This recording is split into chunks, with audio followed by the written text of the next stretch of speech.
Welcome to Resistance Live. Since 2017, Resistance Live has been the go-to home for political and legal news and analysis through a decidedly progressive activist lens. I'm your host, Elisabeth Cronise McLaughlin. I'm a former Wall Street and human rights lawyer, a lifelong organizer, and a leadership and impact consultant for all those seeking to lead big progressive change in these incredibly challenging times. To get bonus broadcasts, ask questions, and more, don't forget to become a paid subscriber to the show at patreon.com/resistance-live.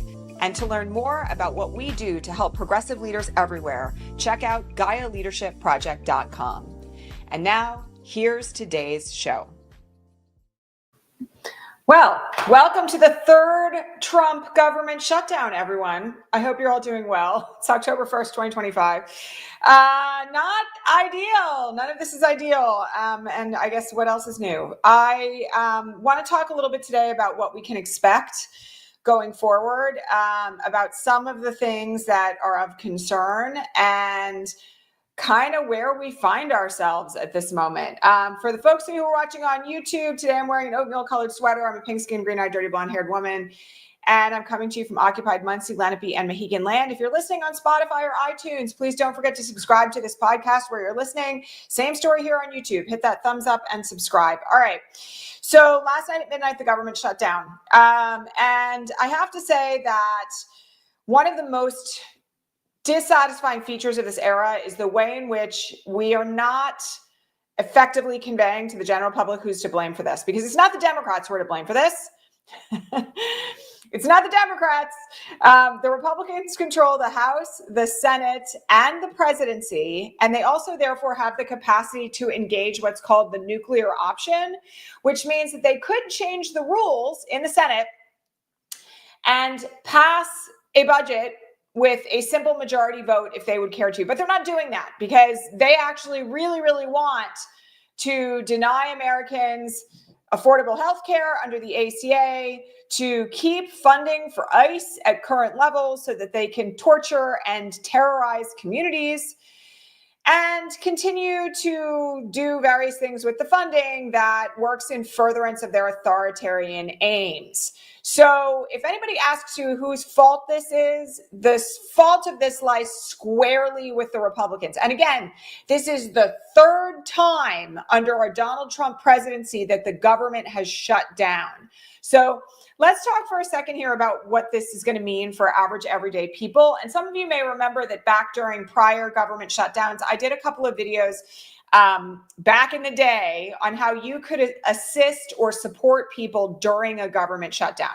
So the good news is that Social Security payments will continue, which I know is of concern for some folks in this audience. There will be limited impact to Medicare and Medicaid. Not an end to it, but some eliminated. Some services will be eliminated.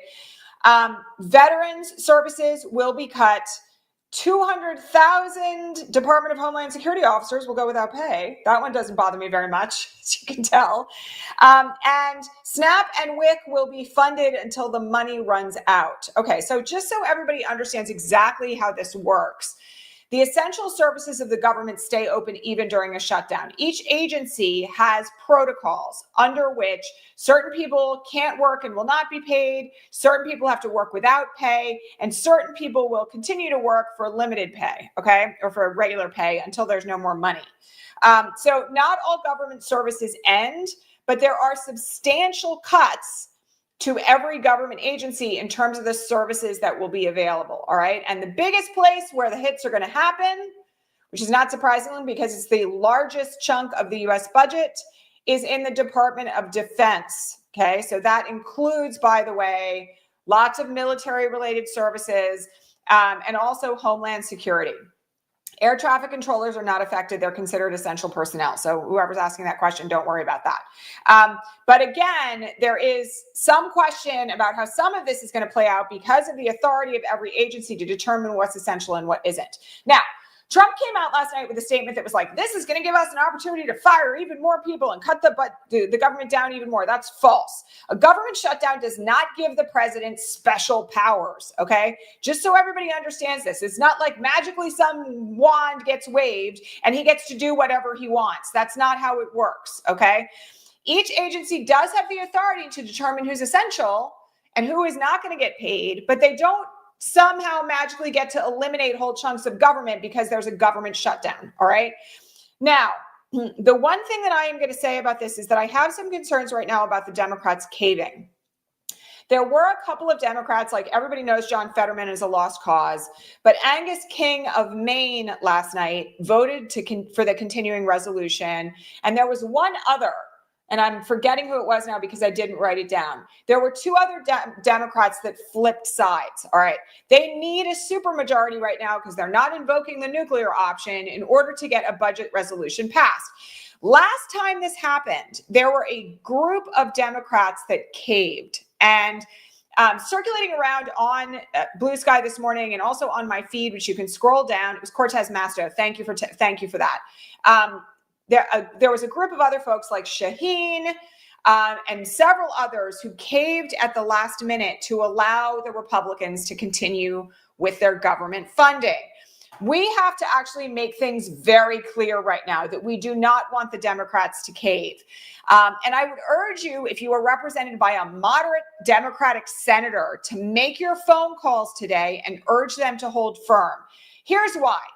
If you happen to miss Alexandria Ocasio-Cortez's interview last night on Chris Hayes, or the live stream that she did on Instagram very late last night, I would encourage you to go watch them both in full. The live stream on Instagram is a lot longer. If you don't have a lot of time, you can just go watch Chris Hayes. But she really laid out exactly what this is all about. And she's right that refusing to fund this government, given its authoritarian aims, until they come to the table and agree to not to do things like, double ACA premiums or fund ICE at current levels is really important. Just in the same way that the deployed, somebody just made this point, Jen, you beat me to it, but the deployed National Guard will not be paid during this shutdown.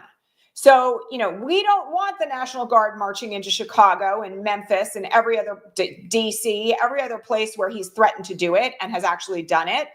And one way that we can prevent that is by refusing to agree to a continuing resolution that funds those kinds of efforts. So AOC made it very clear. She's brilliant. She's like really one of the few opposition leaders that we actually have right now. But one of the things that she pointed out here is that while their aims are obviously authoritarian, very clearly fascistic, right? They're also a lot weaker than they look. And they are counting on fear and domination to get people, including the Democratic Party, to capitulate to their aims, because they don't have all the power they claim to have. They're wildly disfavored. They know that their polling is in the toilet, and they are seeing like the looming demise of their agenda. All right. So one of the ways in which we actually can stop them is by refusing to fund the federal government until they cut funding for certain things that are really detrimental, or like add funding, as the case may be, for certain things that are necessary for everyday Americans, right? Like, I know I've gone on and on about how I think this like focus on healthcare is a little much, because really they should be focusing on like the authoritarian aims of the entire government. But I don't want my healthcare premiums to double next year. And I get that as one part of the agenda and one reason for standing firm. But more significantly, the CR does not have to fund ICE at enormous levels, right? That's something that could absolutely be negotiated down in exchange for Democratic votes. So one thing I just want people to think through here is that standing on the line of this is really important. And it's important not just for policy, by the way, but also because it shows a will to fight. And this is something that we actually need. We actually need right now Democrats refusing to capitulate to the Republicans. So again, call your moderate senators if you are represented by one. Tell them to hold firm. But also our messaging on this needs to be really clear. And I will just say, Jeffries and Schumer are blowing this from a messaging standpoint, just completely not articulating it well, as is most of the Democratic Party. But AOC is nailing it. And so if you're looking for talking points about exactly what's happening here and why it matters so much, again, go watch her interview on Chris Hayes, go watch the live stream that started like at 10 minutes before midnight last night, and you will get everything that you need, all right? And again, I have to remind you all because I said this yesterday after the incredibly disturbing show by Pete Hegseth and Trump in front of all of our senior military brass. They are saying a lot of things that are terrifying, and those are designed to terrify us into submission, okay? Just in the same way that what Trump said last night about like, oh, this gives us all the authority to just like eliminate all sorts of jobs in the federal government. Wrong. They are assuming that people don't know better and they will be terrified into isolation and silence, okay? That's actually something they're counting on in order to win.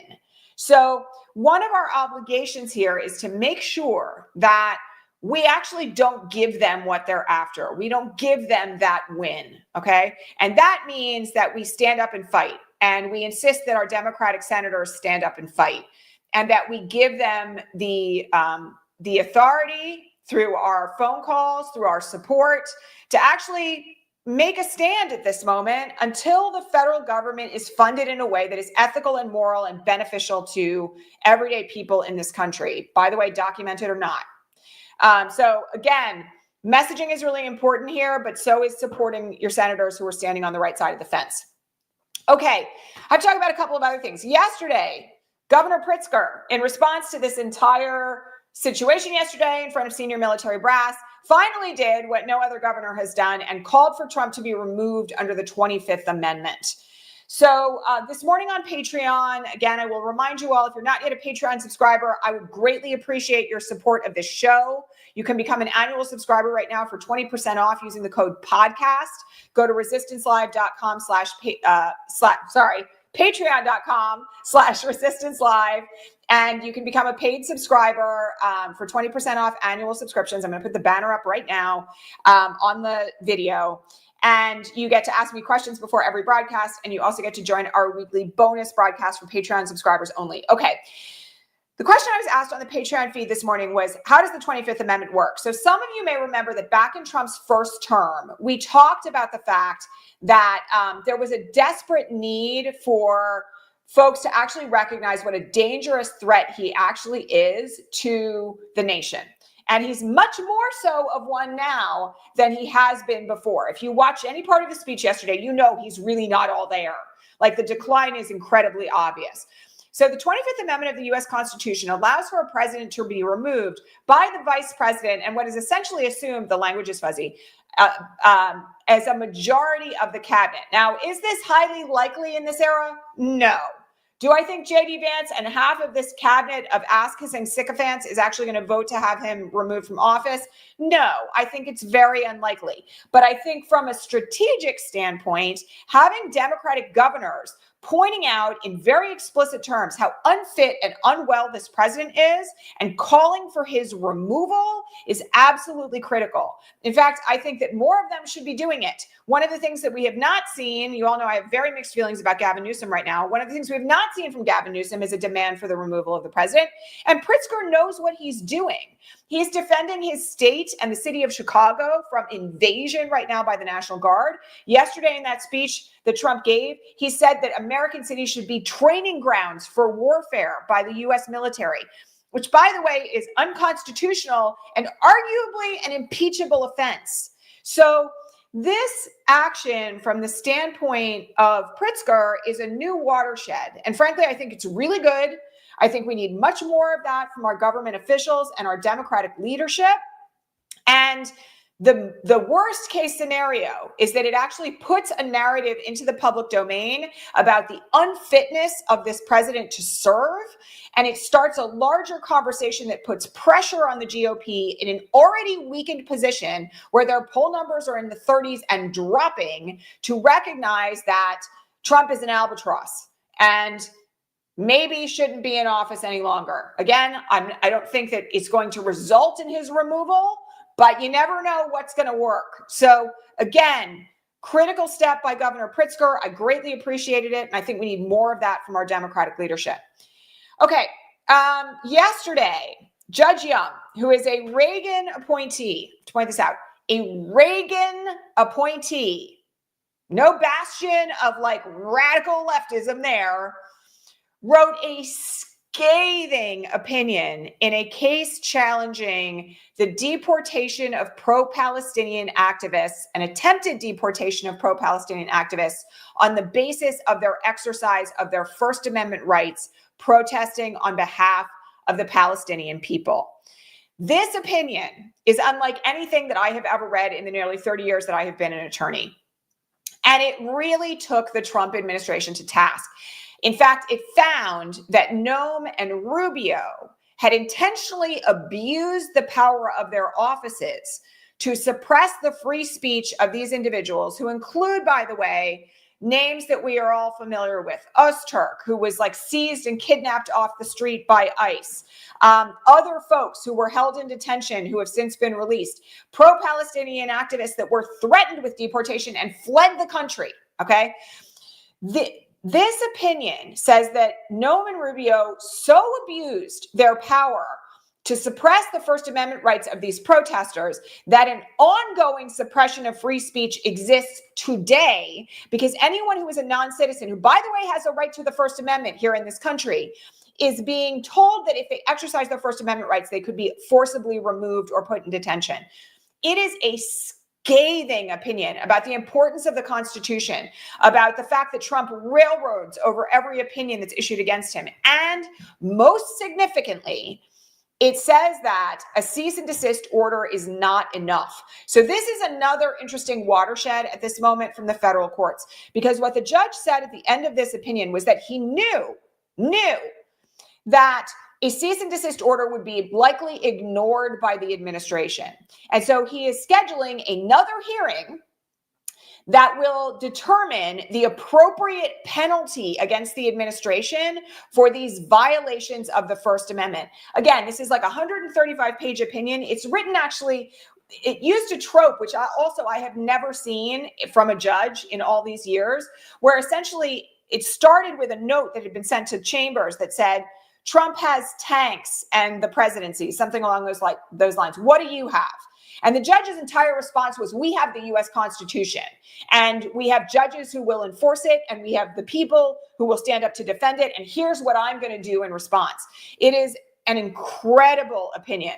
Long, detailed, very well reasoned, and full, yes, of headline-grabbing quotes, but also really held the feet of this administration to the fire. And I am very, very curious to see what the determination is here about the consequences to the wild abuse of First Amendment rights by Noem and Rubio that have been now found to be fact by this judge. Now, for everyone who says, oh, we'll wait till we get to the Supreme Court, which I know is probably the thing that's coming next, I want everybody to remember something here, okay? Well-reasoned opinions by lower court judges matter, okay? They are not spitting into the wind. And the cynicism and bitterness that people are having right now about the Supreme Court eliding over some of these opinions, not all, which is really important. I have more about that in a minute. There's a new ruling this morning that's really significant. The key thing about this is that these judges are increasingly louder and more defensive backstops to what the administration is trying to do. They're also creating persuasive authority that other courts at their level can rely on in similar cases. And that is not nothing. So while this case will doubtless proceed up the chain of appeals, Trump, Rubio will appeal it, Noem will appeal it. We know that that's coming. This opinion is also incredibly well-reasoned, strongly worded, well-written, cites appropriate precedential law. And again, we will have to see what happens next. But I will tell you that I think at the bare minimum, you should read the first few pages of this opinion, because I have never seen anything like it. And this is a Reagan appointee. All right. Speaking of the Supreme Court, we have a ruling this morning that honestly is kind of interesting. So you all will remember that a couple of weeks ago, we did some broadcasts on Lisa Cook, who is on the board of governors for the Fed, and Trump's attempt to remove her in violation of the term of her appointment. And the lower courts allowed her to remain in her position on the Fed, notwithstanding Trump's attempt to fire and replace her, in part because I think there's an enormous amount of concern about Trump taking over the Fed and what that would do to the U.S. economy. So those lower court decisions were appealed on an emergency basis to the Supreme Court. And I just have to remind you, in case you forgot, the Supreme Court has, in the last couple of months, allowed Trump to fire other appointed officials who were there on extended terms, including my friend Kathy Harris, who was the chair of the Merit Systems Protection Board, who was supposed to be serving well into the 2030s. And the Supreme Court said, of course you can fire her. But in one of those opinions, the Supreme Court said something very interesting, which was, this is not the Fed. If this was the Fed, we might be in a different set of circumstances. Okay, so here's where we are this morning. The emergency demand to allow Trump to remove Lisa Cook has been stayed. The Supreme Court is not going to allow him to remove Lisa Cook from the Board of Governors of the Fed. Now, it is setting a hearing date, in this case in January, and there will thereafter be a determination about whether or not Trump has the authority to randomly fire members of the Fed because he doesn't like the fact that they're not lowering interest rates the way he thinks they should.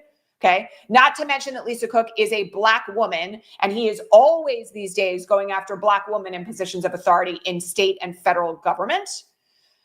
But for the time being, the Supreme Court has said to Trump, nope, you will not remove this member of the Board of Governors because you feel like it.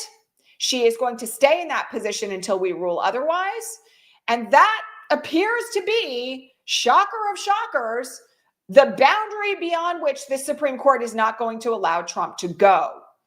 Now, we knew to begin with that SCOTUS was worried about the impact of the economy because of what they signaled in the prior opinion. But this is like one bit of good news, okay? And again, you all know how I feel about this. We take the victories when they come. This is a victory. So there will be oral argument in this case in January. There will be a determination by the Supreme Court after that, no later than the end of June, because that's when the Supreme Court's term ends. Sometimes it floats over into the first few days of July, but usually it's the end of June. And we'll see what the fate of Lisa Cook is at that point. But at the bare minimum right now, between now and June of 2026, Lisa Cook stays in her job. And that, to me, is quite good.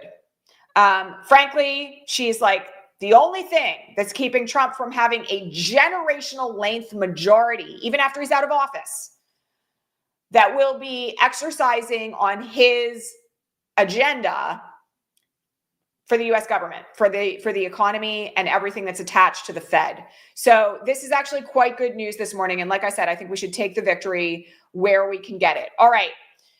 Final thoughts for today. It is October 1st. I want to remind you all that 18 days from today is No Kings 2. If you are looking for a way to get involved, if you are not yet involved, I don't know how, but if you're not yet involved in doing something local to where you live, please go to indivisible.org and find your local event. You do not have to plug in your name to go. You do not have to give them your data. But you should find your local event and make a plan to attend. And the other thing that I just want to remind you of, by the way, is that notwithstanding the way the mainstream media is covering this, there is direct action happening all over this country right now in opposition to the Trump regime, whether that's at the ICE detention facility in Broadview, Illinois, whether it's in response to what's happening in DC with the National Guard on the ground, whether it's in other parts of the country where people are protesting attempts to create new ICE facilities, or for that matter, protesting the cooperation of their local governments with this administration. We have to actually recognize that there's a lot of people right now who are very upset. By most estimates, it's 70% of the country think he's doing a terrible job, and people are in motion everywhere. So keep your chins up, get involved, make your plan for No Kings. I will be here live tomorrow, as always, at regular time. Reminder, please subscribe to this podcast wherever you're listening to it. Subscribe to the YouTube channel if you're watching it here on video. Don't forget to give me a thumbs up and a comment after the fact if you're listening on the replay. And please remember that you can join us over on Patreon and support this show financially by becoming a paid subscriber Annual subs are 20% off using the code podcast, and they start at as little as $5 a month. All right, my friends, I will see you all back here tomorrow live at regular time, and I hope you enjoy the rest of your Wednesday, such as it is. All right, thanks so much. That's our show for today, folks. Thanks so much for being here at Resistance Live. To get more out of the show, including bonus broadcasts, the answers to all your most pressing political and legal questions, and way more, head on over to patreon.com/resistancelive and become a paid subscriber. And don't forget to hit subscribe here on your favorite podcasting platform to make sure that you never miss an episode. See you next time.